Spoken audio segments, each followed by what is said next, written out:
Hello, my name is Sina Guillen, and I'm going to talk about the role of parents in preventing pediatric related disease in children.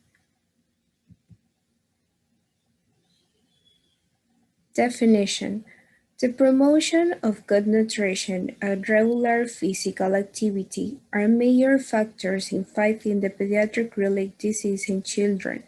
In making healthy food and beverage available at home, in providing, supporting, and encouraging opportunities for physical activity.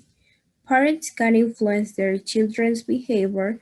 Simultaneously, parents are advised to live and promote a healthy lifestyle because children's behavior is often shaped by observation and adaptation.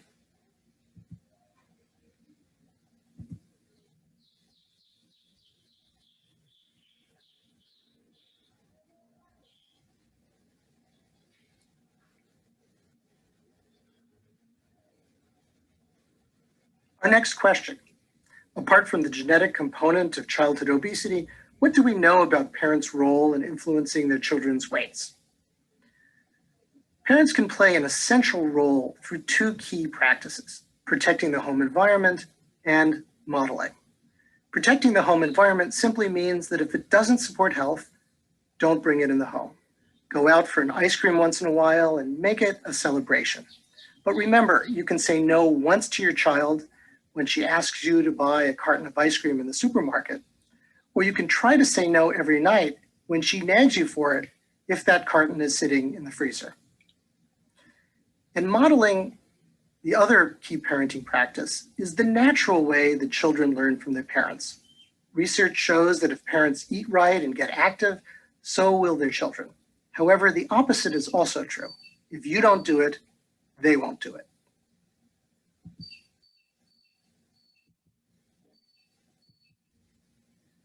Applications in nutrition.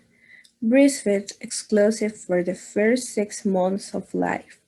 Continuously breastfeed until 2 years and beyond, complete with a variety of adequate, safe, and nutrient-dense complementary foods. Avoid the use of added sugar and starches when feeding formula. Accept the child's ability to regulate energy intake greater than filling until the plate is empty. Assure the appropriate micronutrient intake needed to promote optimal growth. Breastfeeding is the far superior way to feed your baby. It has living cells in it. It has it's like giving your baby the first immunization dose. As well, your baby is learning, mom and baby are getting that bond, and babies are learning how to get that bond, and it's just unparalleled. It is so important in so many ways. Moms notice things because they're so close to their babies. They see things, oh, look at this rash, that they catch things sooner than bottle feeding moms do because they have that close relationship and they're, constantly there. The immediate benefits, health benefits for babies is they have decreased risk of allergies, asthma, they have less ear infections, less diarrhea. Moms miss less work because of it. Babies have higher IQs. Most importantly, it's a decreased risk for SIDS, the sudden infant death syndrome. Breastfeeding makes moms relax. They sit down, they enjoy their baby. The hormone that's released is the love hormone. It definitely makes moms more relaxed. And the babies are happier, they sleep longer. Studies have shown, everybody thinks, oh no, if I give formula at night, the baby will sleep longer. That's just not true. And the benefits are just unending.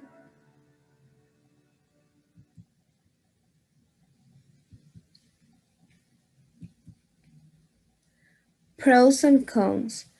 Parents have the power to make choices about the amount and quality of health care their children receive and the quality of their environment before and after birth. Parental support predicts early childhood health care use and moderate the negative effects of the disease.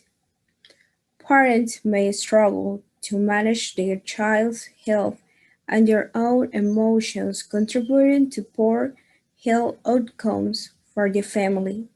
Some parents consistently react to a child's complaints of illness with behaviors that encourage children to be sick.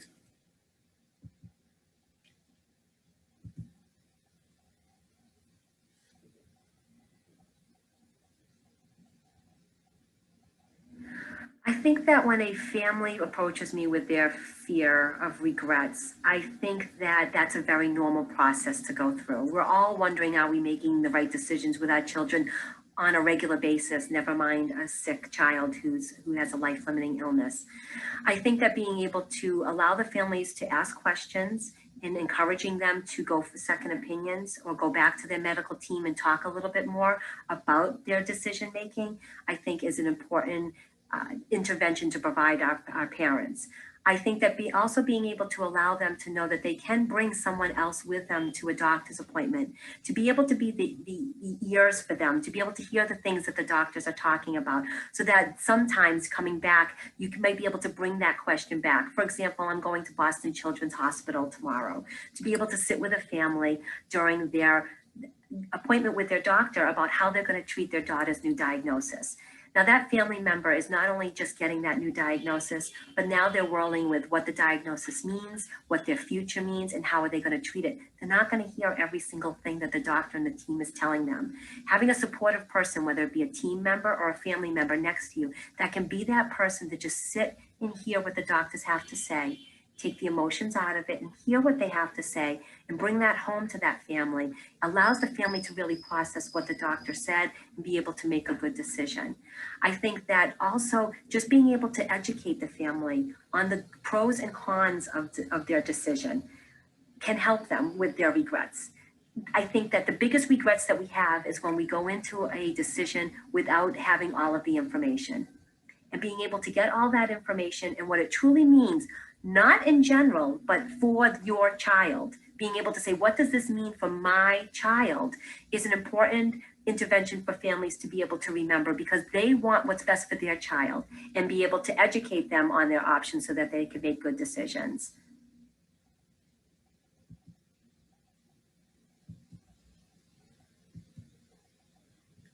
Issue applying in Ecuador.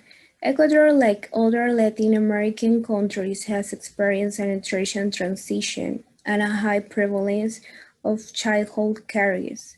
While 29% of children under age 5 have stunted malnutrition, according to the most recent World Bank estimates, indigenous and rural populations have higher rates of stunting, nearly double the national average and quadruple the rate in Latin America. Furthermore, 5% of children are overweight, and the prevalence of being overweight has continuously increased in recent years.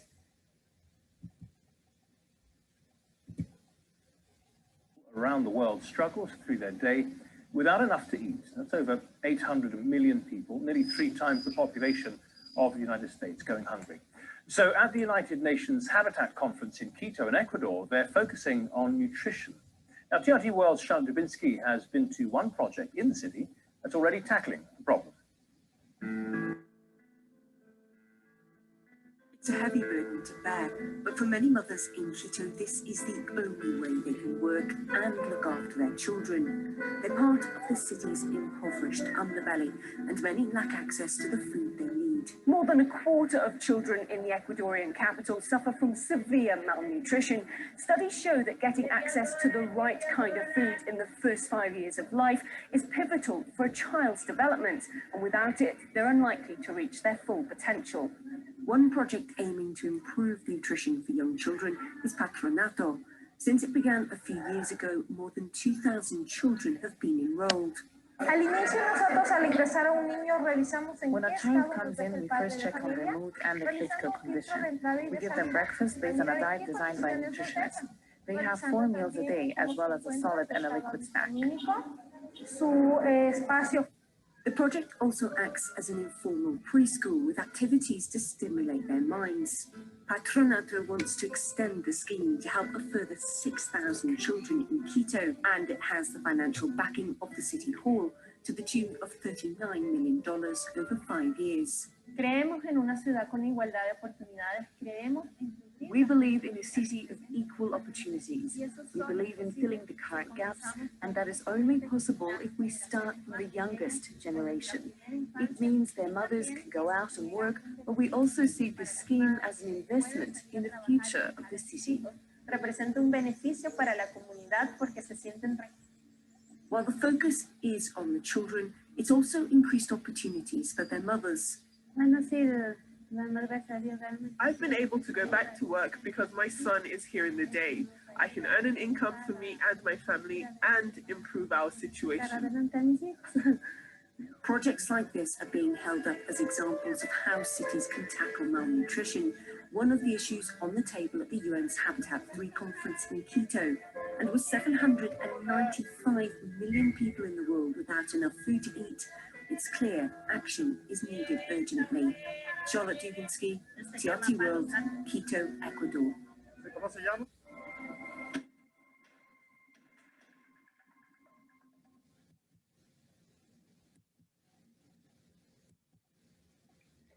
Conclusion.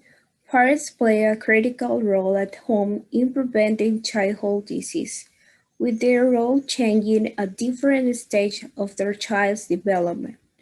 By better understanding their own role in influencing their child's dietary practices, physical activity, sedentary behaviors, and ultimately weight status, parents can learn how to create a healthful nutrition environment in their home.